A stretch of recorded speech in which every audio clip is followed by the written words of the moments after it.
Terrific first couple of matches earlier. Constellation semifinals. Now we find ourselves with the Constellation Championship finals. If it's anything like the semis, it's going to be fantastic here. We saw some really exciting, technically sound wrestling. Yeah, absolutely. And you know, I love, honestly, the Constellation finals. Unfortunately, I've had the pleasure of wrestling a few of them.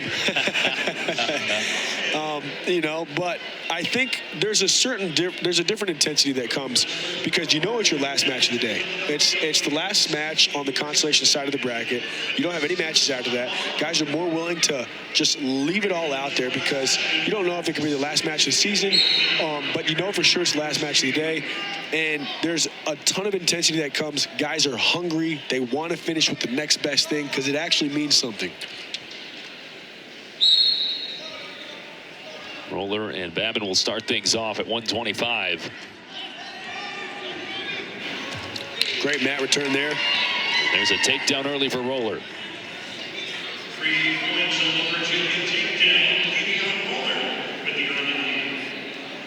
Keyveon Roller racking up some riding time. 15 seconds in total, a 3-0 advantage, and a quick escape. Good work by Babin.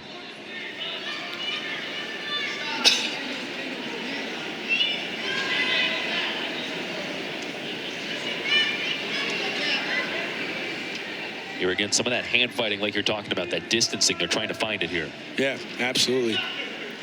Trying to control, manage the hand fight. Now they're fighting wrist. Little fake drag, misdirection, single leg attempt there. Almost got his hands locked. Really good defense there by Roller.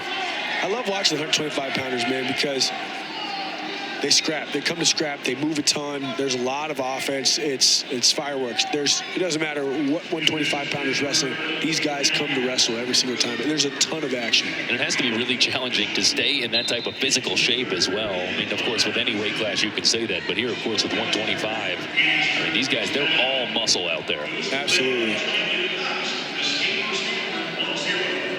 So a 3-1 lead for Roller. They continue to scrap and claw. 17 seconds of riding time in the opening stanza of the conference Constellation finals.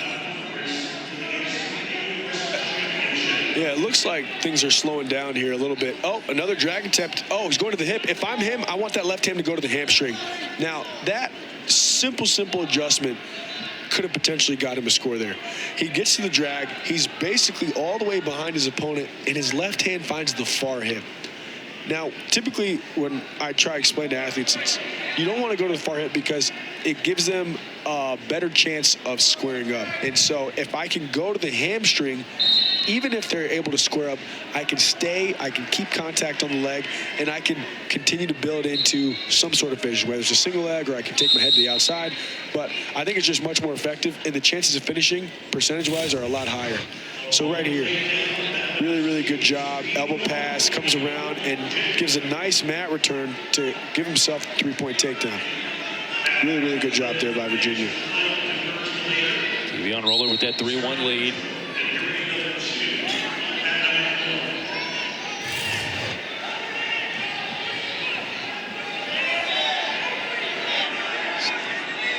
Still fighting with the hands, trying to make it happen.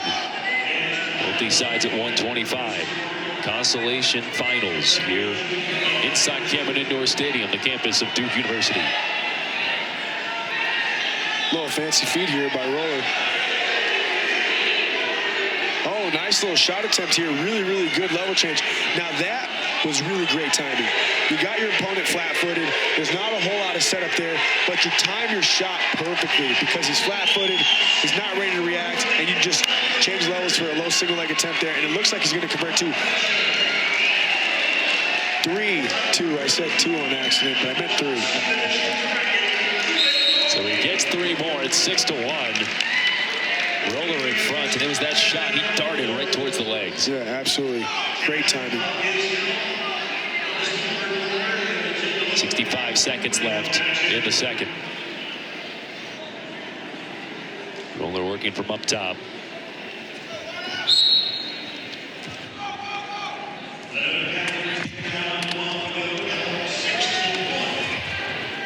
Under a minute and a second, and a quick point for an escaper Babin.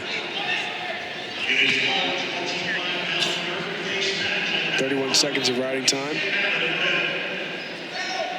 Now, he's got inside control here. Babin's got inside control. I would make a high crotch attempt here to that left side, Babin's left side. My head's already there. My left hand's inside. And I got the wrist control. I would just elevate my elbow and try and change levels to a head outside shot. Now, he went to a single leg attempt there. But either way, really good thinking. Really good thinking. He's trying to think offense. Now he's got an underhook. I would try and sink that shoulder a little bit lower so I can get a little bit better leverage in position and keep driving to the edge. But Babin's wrestling. He's wrestling tough. Trails 6-2 as he tries to claw and scrap back into this one. 31 seconds of riding time for Roller. Has remained with that consistently.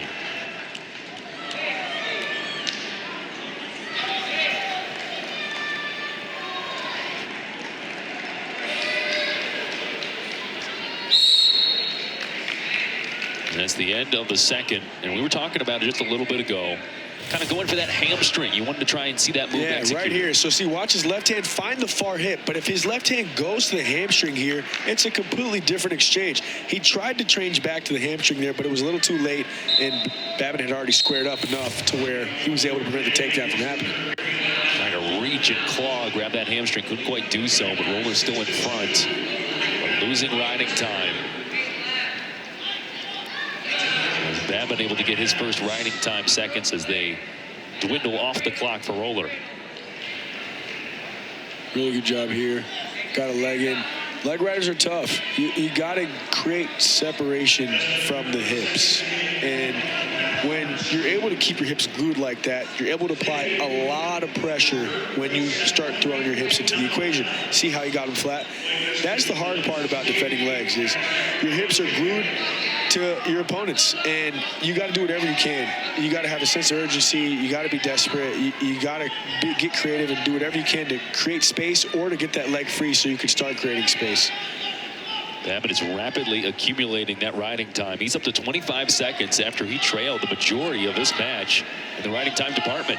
It looks like top is a strong point for Babin. He looks really comfortable, and he looks like he's got a ton of control here. He looks comfortable. He's taking his time, and he's consistently able to get Roller flat. So we might be able to see, we might see a turn here from Babin. We'll see, but if anything, I definitely believe that he's going to end up getting a riding time point. And at that point, he's going to have to make a decision come later in the match. Do I want to cut him? Obviously, right now, it's not important.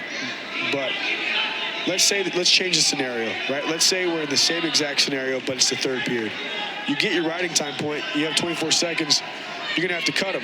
So that way you can get 3 points exchange if you're not confident that you're going to turn, because guys might just try and stall for the last 20 seconds and do whatever they can. Looks like he's made 2 assassin attempts there. He's up to a minute 19 in riding time. And, you know, I don't know if I'm... Actually, it is the third period. Here on the screen, we have second period. That's the match. Wow. And honestly, if I'm Babin, like we were talking about, a change of scenarios, I would have cut him as soon as I got the riding time point to give myself more time on the feet.